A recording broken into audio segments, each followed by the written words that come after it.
Psalm 23 might be the most memorized passage in the entire Bible. Recited at funerals, stitched onto pillows, read by people who've never opened a Bible in their life.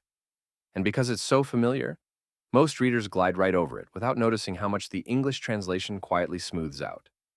The Hebrew underneath is sharper, stranger, and more physical than the version you probably know by heart. Let's go through it line by line. The Lord is my shepherd, I shall not want. In Hebrew, Adonai Roy, lo exar. The word roy doesn't just mean shepherd in some general pastoral sense.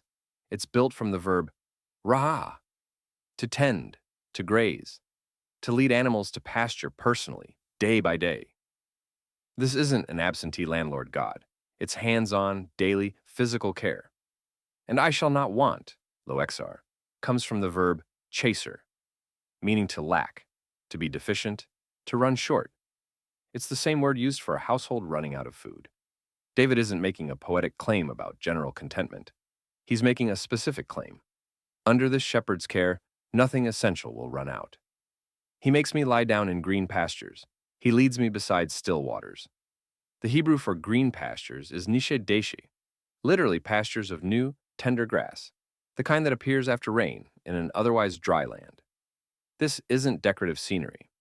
In the actual geography David knew, green grass meant survival had been secured, and still waters, me menusho, is more precisely waters of rest, or waters of quietness. Sheep, it turns out, won't drink from rushing water. They're too easily frightened by the current. A good shepherd doesn't just find water. He finds water calm enough for the flock to actually approach it. He restores my soul. This line hides one of the most interesting verbs in the whole psalm, nafshi yeshavev. The verb shuv means to turn back or to return. It's the same root used throughout the Old Testament for repentance, for turning back toward God. So this isn't simply he refreshes me in a vague spade sense. It's closer to he brings my life back to where it belongs, a restoration that implies wandering or straying and being led back onto the right track. He leads me in paths of righteousness for his name's sake.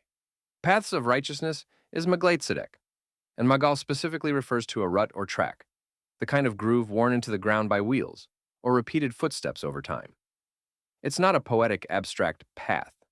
It's a well-worn trail, already tested, already proven, not because the sheep discovered it, but because the shepherd has walked it before. And for his name's sake, lema an shemo, means the shepherd's own reputation is bound up in getting this right. It's not incidental generosity. His name is on the line. Even though I walk through the valley of the shadow of death, I will fear no evil. Here's where English tradition and Hebrew grammar genuinely diverge. The famous phrase shadow of death is one word in Hebrew, tzalmavet. Many modern Hebrew scholars argue this is better understood not as a compound of shadow plus death, but as an intensified form meaning something like deep darkness or utter gloom, the deepest possible darkness a valley can hold. That doesn't remove the weight of the phrase. If anything, it widens it. This verse isn't only about facing literal death.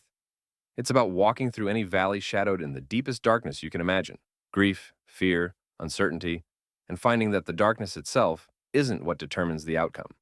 For you are with me, your rod and your staff, they comfort me. Two different tools, doing two different jobs. The shevet, or rod, was a club-like weapon a shepherd used to fight off predators. Protection.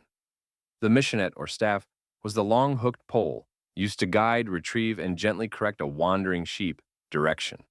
Comfort here doesn't come from the absence of danger or discipline. It comes from both being present in the same hand, wielded by someone who knows exactly when to use which.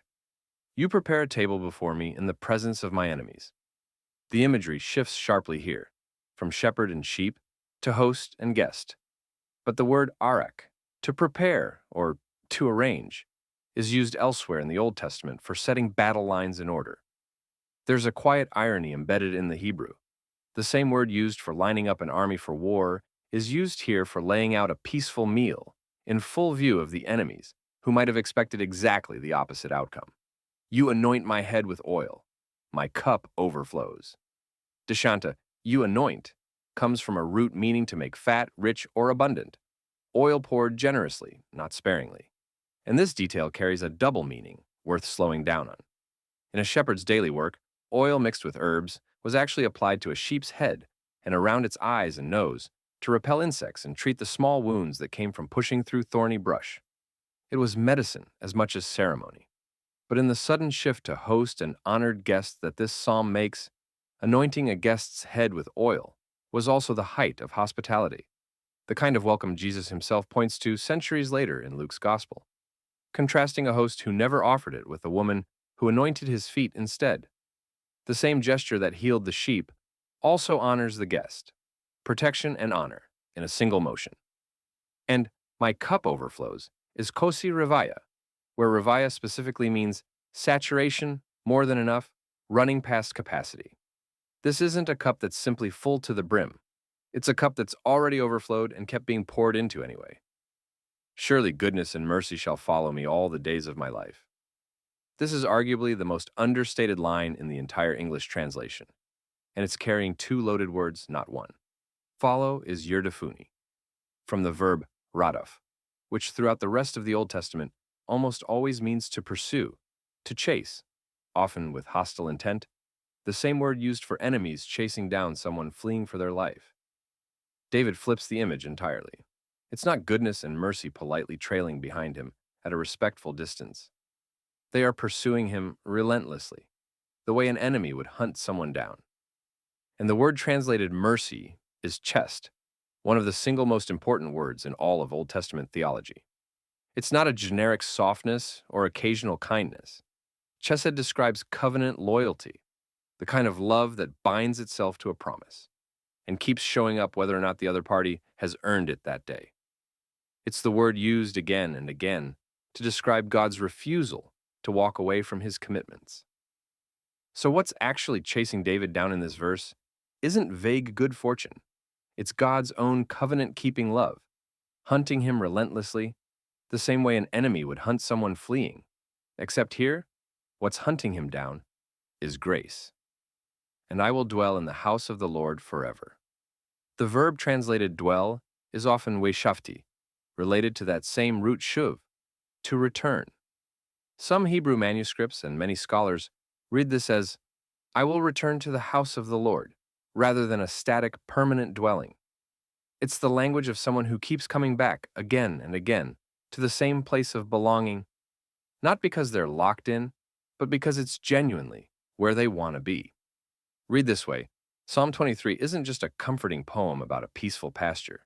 It's the testimony of someone who's actually been chased by a predator, walked through genuine darkness, sat down at a table surrounded by real threats, and found underneath all of it a shepherd whose reputation, whose tools, and whose relentless goodness were never actually in question.